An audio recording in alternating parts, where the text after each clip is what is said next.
अब बात कर ले अगली न्यूज़ की, तो वो एक्चुअली में न्यूज़ नहीं बल्कि एक फड्डा है। तो ये फड्डा बेसिकली एप्पल और फेसबुक के दरमियान में है। अब ये काफ़ी बड़ा फड्डा है और दिन ब दिन बढ़ते ही जा रहा है। तो क्यों ना इसका थोड़ा बैकग्राउंड देते चलूँ आपको।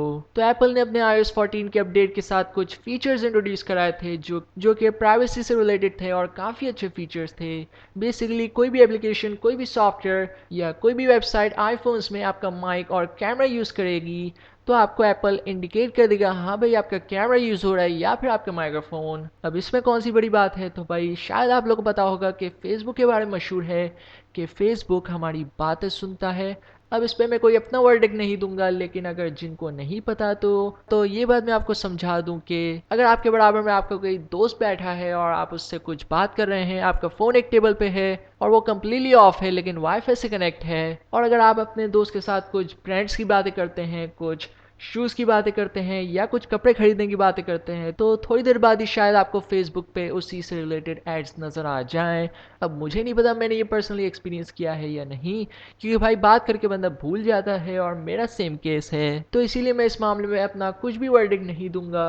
बट हाँ, अगर ये होता है तो ये एक बहुत बड़ा प्राइवेसी कंसर्न है और इसको एप्पल ने बहुत ही अच्छे से सॉल्व किया है। लेकिन स्टोरी अभी बाकी है मेरे दोस्त। एप्पल ने अपने iOS 14.5 के अपडेट के बीटा अपडेट के साथ कुछ और चीज़ें इंट्रोड्यूस कराई हैं जो कि बेसिकली ट्रैकिंग को मुश्किल कर देता है। यानी कोई भी एप्लीकेशन, कोई भी सॉफ्टवेयर, कोई भी वेबसाइट आपके आईफोन में आपको ट्रैक करना चाहती है, माइक्रोफोन से नहीं, ना ही कैमरा से, बट खाली आपका पैटर्न नोट करना चाहती है। आप कौन सी एप्लीकेशन खोल रहे हैं, कौन सी वेबसाइट खोल रहे हैं या कौन से ब्रांड की वेबसाइट खोल रहे हैं। तो एप्पल ने अभी इसको और भी मुश्किल बना दिया है। बेसिकली अब कोई भी वेबसाइट या सॉफ्टवेयर आपको ट्रैक करना चाहेगा तो एप्पल आपको इंडिकेट कर देगा कि हाँ भाई ये सॉफ्टवेयर आपको ट्रैक करना चाहता है। अगर आप ओके पे क्लिक कर देंगे तो आप परमिशंस दे देते हैं, बट अगर आप नॉट नाउ पे क्लिक करते हैं तो वो वेबसाइट या वो सॉफ्टवेयर आपको बिल्कुल भी ट्रैक नहीं कर सकेगा।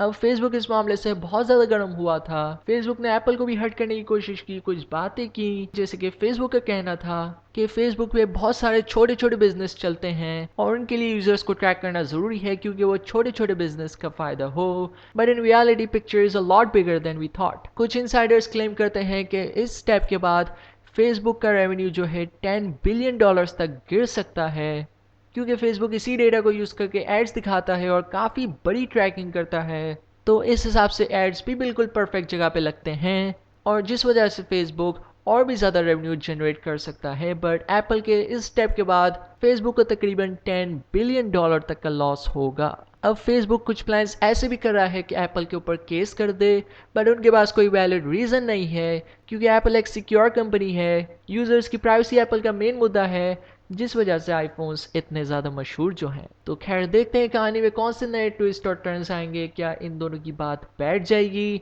या ये दोनों अलग अलग रास्ते पर ही रवां दवां होंगे और एप्पल यूज़र्स को सिक्योरिटी देता रहेगा।